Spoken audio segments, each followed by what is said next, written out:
Welcome to the Science of Happier Work. My name is Jackson Kirchis. I'm a partner at Happiness Means Business. And in this episode, we're going to talk about emotional intelligence. And now, what this really means is that you can think about IQ, which is more intellectual, and then you can think about EQ, which is more of this emotional dimension. And it really refers to the ability to recognize and regulate emotions, both in yourself and in others. And so we'll break down that model a little bit as we talk today. But this oftentimes is best understood through a story. And I remember a time when I was a young man that my mother asked me a very important question. She said, "Jackson, if you're so smart, how can you be so dumb?" And if you're a parent, you've probably asked a similar question of your children or your child. And this came about because there's sort of a weird paradox, right? So when I was in high school, I once broke my hand punching a wall. And being very wise, I followed that up. Of course, I learned my lesson there about my temper and being more responsible. And about a year later, I got into I think fist fight would be generous. It was a lot more of an embarrassment of a conflict, but it was somewhat physical with my ex-girlfriend's new boyfriend. And it resulted in me having a dislocated shoulder and being in the hospital at 2 a.m, having them pull me apart so that they could pop my shoulder back into place. And then, of course, my mother was very happy about having to take me to the hospital at 2 a.m. And so the kind of interesting part here, though, is I had, I think, a 4.4 GPA or something because I took AP classes. I had almost a perfect ACT score, really good marks, everything. And so it was around that time that my mom asked me that very important question. If you're so smart, how can you be so dumb? And it's like I said at the beginning of this episode, there's really two distinct forms of intelligence. There is IQ, which is actually relatively stable, relatively fixed. Of course, you can increase your subject matter expertise or your skills, but you're just kind of innate intellectual horsepower, relatively fixed. And then you have EQ, or EI, it's sometimes called, which is the emotional intelligence, which is very malleable. It can actually be trained. And that, of course, is your ability, as I said, to recognize and regulate, or in other words, to understand and then manage emotions, both in yourself and in others. And that's what we're talking about today. So if you think about this, really two important connections here. The first is, of course, leadership. I was just looking at a report actually from the World Economic Forum's Future of Jobs report. This was published late last year. And it says that the qualities associated with emotional intelligence, such as resilience, curiosity, lifelong learning, motivation, and self-awareness being a big one, are highly prioritized by businesses and will continue to be so. And additionally, there are things that even with the advent of things like AI or the advent of new competitors or even some skills kind of no longer being needed, and a lot of organizations are trying to cut out certain management roles. This dimension of emotional intelligence is something that really cannot be outsourced and it cannot be automated. And so it will be a differentiating factor for both individual leaders who want to climb the ladder, as well as organizations that want to have really high performing teams. So the other piece, though, is happiness, right? Which I think most of us would like to have a little bit more of that, or be a little bit more of that. And that really relates to research from the Grant study. Now, this is a study you may have heard about. It's been going on for almost 100 years at Harvard University. And it's basically the longest running psychological study of its kind, looking at people across multiple generations into the children and grandchildren. And what that study finds is that when you're talking about quality of life, so both happiness and longevity, which is how healthy you are and how long you live, the number one factor that predicts both of those things is relationship quality. So it's not how much money you make, how successful you are, how many Facebook friends you have even. It's not about quantity. It's intimate, deep, rich, fulfilling personal relationships. That's the key to happiness. And what's more, you think about, well, where do you get good relationships from? And I would argue emotional intelligence is the primary foundation for high quality relationships. Because I mean, think about it, whether it's a romantic one or a friendship one or a professional one, if you don't have very good self awareness of your own emotions and you're flying off the handle and you just aren't really resonating with people, it's hard to build those relationships. And at the same time, if you don't have the ability to be aware and recognize the emotions of others and then manage them skillfully, no one's going to want to spend time with you and connect with you. And so developing emotional intelligence is, I believe, the foundation for high quality relationships, which in turn is the foundation for happiness and health. And then, of course, on the more professional side, we talked about how this is one of those things that cannot be outsourced. It cannot be automated. It's a key competitive advantage for you as a leader. So let's now talk about training emotional intelligence. And really, I think a useful graph, I'll actually draw it out for those of you watching on video. And if you're listening, I will talk through it. You can almost think of 4 quadrants. And again, this comes from the work of a psychologist by the name of Daniel Goleman. And you have, here it is on video. I'm sorry, my handwriting's so bad. And again, if you're listening, I'll talk through it. So think of 4 quadrants, right? So you have on one axis, recognition and response or regulation, which recognition can also be said as kind of like awareness. Okay, so you have awareness or recognition, which is the ability to understand and identify emotions as they arise. And then you have regulation or response, which is the ability to manage said emotion after it has arisen. And then on the other axis, you have self and others. So when you kind of go into each of those quadrants, you have self-recognition or self-awareness. You have other recognition or other awareness, which is empathy. You have self-regulation or self-management, which is anger management, self-control, adaptability, etc. And then you have other recognition or other management, which is like relationship management and social skills. And so when you put all those together, you have emotional intelligence. And now the important thing to understand is if you work through those one quadrant at a time, basically, you can actually train your capacity in each of those dimensions, which is going to help you to be more effective and more emotionally intelligent. So let's talk about how to do that. Self-awareness. Well, that's really about enhancing something that we may think of as mindfulness. Now, Jon Kabat-Zinn is the clinician who helped to bring mindfulness into the mainstream. And he talks about it as basically the ability to pay attention on purpose, non-judgmentally in the present moment. So again, you're paying attention, but you're not really doing it in a judgmental way of like, oh, I want to be doing this or that, or this is boring, or I'm tired, or I wish that guy wouldn't do that thing. It's more of just this quality of kind of pure attention or pure awareness. And you're doing it intentionally. You're doing it on purpose. So you're bringing your awareness back again and again to the present moment. And so when that's directed sort of internally, you have a greater capacity to recognize emotional states as they arise so that you're not controlled by them. Rather, you remain in control because you're capable of stepping back and saying, oh, I can feel myself getting a little stressed or getting a little angry and then respond accordingly. One of the first people I ever coached was a sales manager who had some anger issues. He came to me after a really bad outburst and he's like, I really need support on this. And so a simple practice I taught him, and as you listen to this, you can even do this for a second, is just close your eyes. And if you're driving, you can still do this. Don't close your eyes though. And just try to say hello to any thoughts, emotions, images, anything that comes into your awareness. Just try doing that for 15 seconds.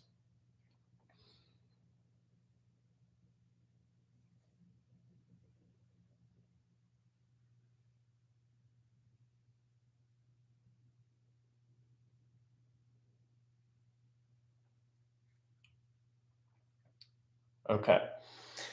Now, what did you say hello to?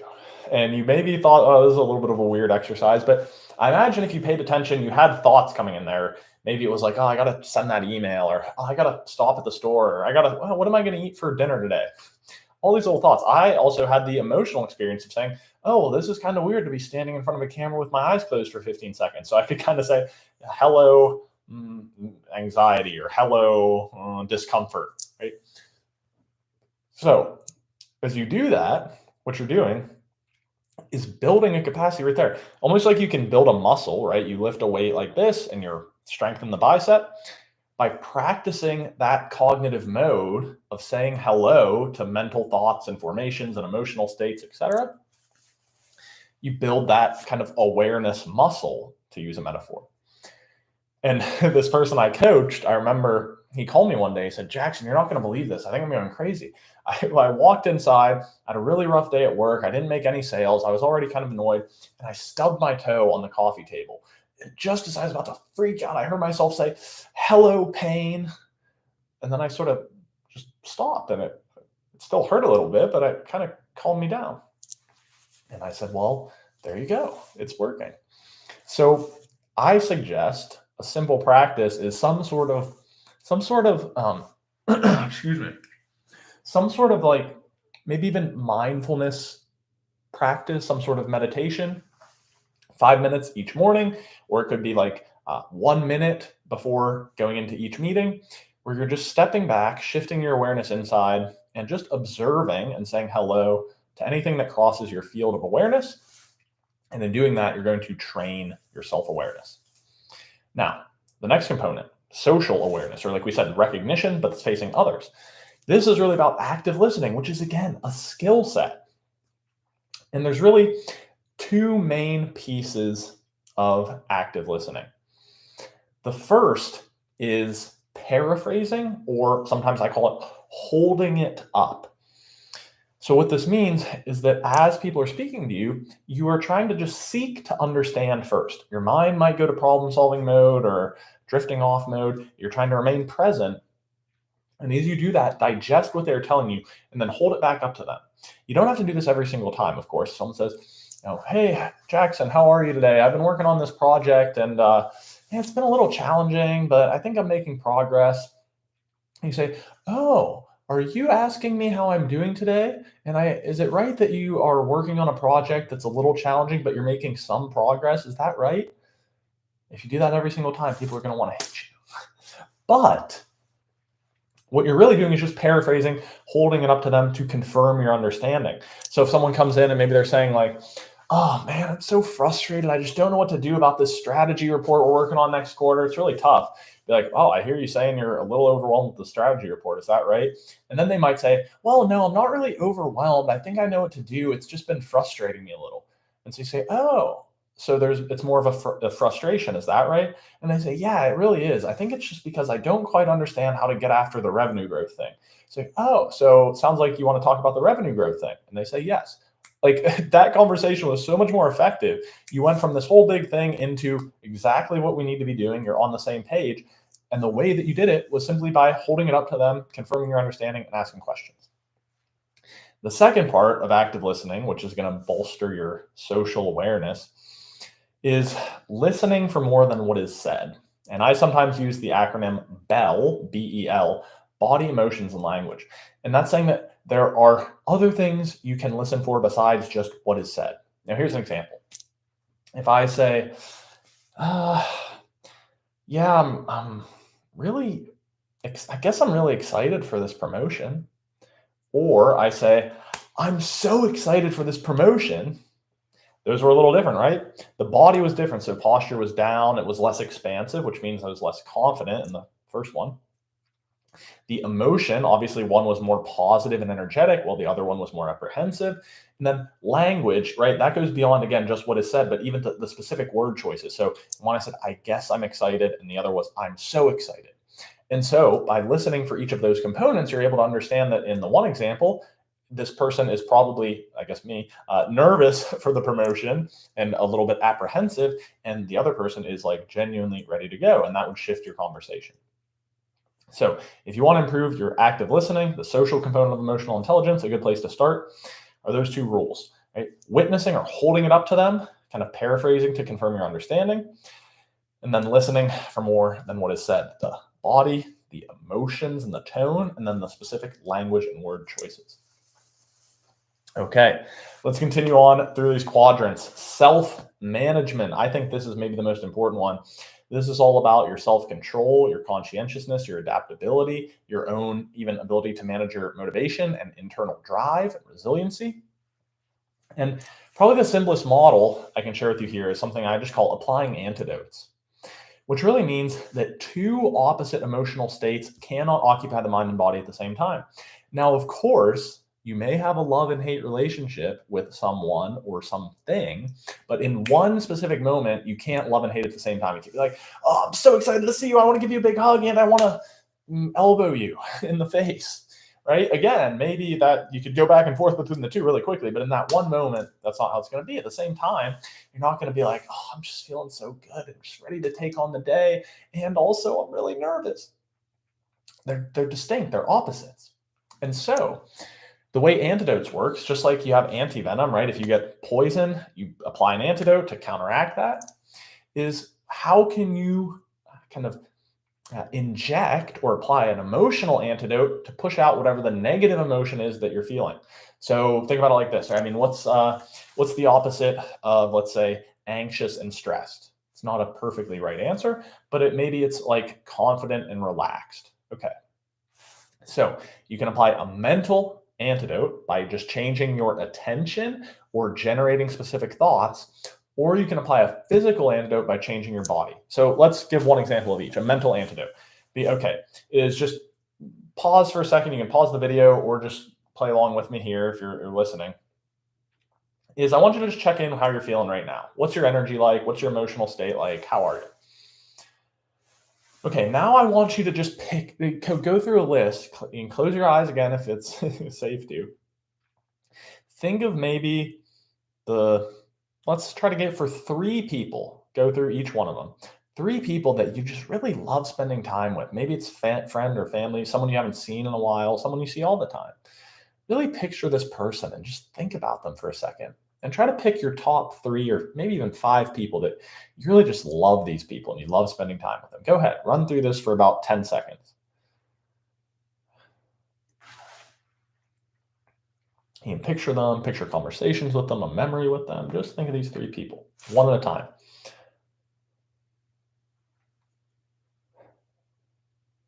And I'm kind of cracking up because it's one of my friends I'm thinking about. Okay, now open your eyes. And now how do you feel? My guess is you maybe only feel 10% difference, or you went from like a 6 to a 7. But you probably feel a little bit lighter, a little bit more upbeat, a little more relaxed, and a little bit more positive. And all you did was shift your attention and your thoughts. So that's applying a mental antidote, right? So it could be if you're feeling really stressed out, you pull up your phone and look at an old picture that really makes you laugh, or you think of a funny memory, or you list 5 things you're grateful for. All of those are kind of mental or cognitive antidotes that are going to push out those negative emotions. Now, physically, there are a ton of different things you can do. And I think physiology is actually more important because it's really hard sometimes to just say, I want to feel happier, or I want to feel more confident, or think positive, think positive, think positive. Positive thinking often doesn't work. But it's really easy to you can control your body, right? So you can change your posture, you can change your breathing, you can change your facial muscles. You do this really crazy exercise sometimes I have people do where I say, relax your face. Okay, relax your face. And now just lift the corners of your lips kind of towards your cheeks like this. And I said, that's called smiling. And it makes you feel a little bit better.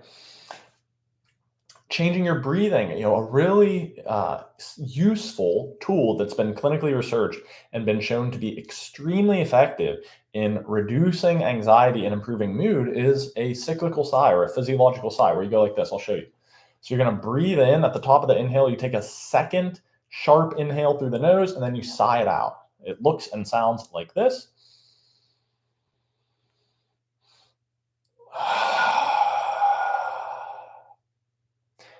And ideally, the exhalation will be about twice as long as the inhale. So you can think of coming in for 2 or 3 seconds, second inhale, and then sighing out for maybe 6 to 8 seconds. You can do that 1 or 2 times, or you can do it for, say, 3 to 4 minutes. And that is going to help change your actual physiology and your nervous system to produce a down regulating or kind of a calming or grounding effect in your nervous system. And then, of course, your emotional state is going to change as a consequence of that. So if you want to improve self-management, the first step goes back to the prior thing about self-awareness. You have to be able to recognize if you're getting stressed or you're getting nervous or you're getting pissed off. And then you apply a mental or physical antidote. So you shift your thoughts or your attention to things that would generate a positive emotion, or you shift your physiology, right? If you're a little worn out and tired, it's like, well, how would I stand if I were really feeling energized? I'd be jumping up and down a little bit, or I'd be kind of smiling and just ready to go. It's easier to manipulate your body sometimes than it is to change what's going on up here. So the final piece of this is relationship management. This is your ability to influence, to communicate effectively, to really lead, and to manage conflict. Now, there are a lot of skills that I could teach you right here, but I think maybe the simplest one to just give you a quick tool is the idea of emotional contagion. So now, this is sometimes called social contagion. But what it really means is that if you are in an interpersonal interaction, the person with the predominant or most pronounced emotional state is going to influence the entire emotional context of that interaction. So this works because we have actually, most primates, I think all primates have this, many mammals have it as well. Mirror neurons, which are things in the brain that basically, when someone else does a certain behavior or gives a certain emotional expression, you take on, and the kind of neural circuitry associated with that behavior or with that emotional state is activated in your brain. The way they actually discovered this was in monkeys. It was in an Italian lab, and they would look, and the monkey, the researcher would pick up a pen and the monkey would move his hand like that. And they started to look at their brains. And so if the researcher were to, let's say, jump up and down and smile, some of the neural circuitry associated with that monkey, even if the monkey didn't jump up and down and smile, would be activated. And so we kind of mirror, quite literally, the emotional movements and the emotional kind of context or information that we give off, right? That's going to be mirrored back to us. And so this is even more important in a leadership context, because what they find is that when there is a position of authority or that sort of power dynamic where someone is recognized as the authority figure, that transmission of emotional context happens even more rapidly, something like, I think, 33 milliseconds. And so we sometimes say leaders bring the weather. But this is also true in any context, right? If you're dealing with your children, or maybe even younger relatives or something, or you're the coach of a team, that dynamic is even more powerful. So if you really want to be a better relationship manager, it goes back to the self-management and self-awareness in a sense. You have to be able to shift your own emotional state so that you can then positively influence the emotional state of that group. And when I say positively influence, I don't mean it always has to be like exciting, happy, we're all hugging and shaking hands and jumping around. I mean positive as in more resourceful. So there could be a time where people aren't being serious enough and you need to come in there and get people focused. But a lot of the time, people are just maybe, anxious or bored or disengaged, and you need to be able to turn up your energy slightly to engage them strategically so that as a group, you're in a more resourceful place to solve those problems. Okay. So I hope that this served as a good overview of emotional intelligence. We talked about why it's important, right? It's really the key leadership skill set.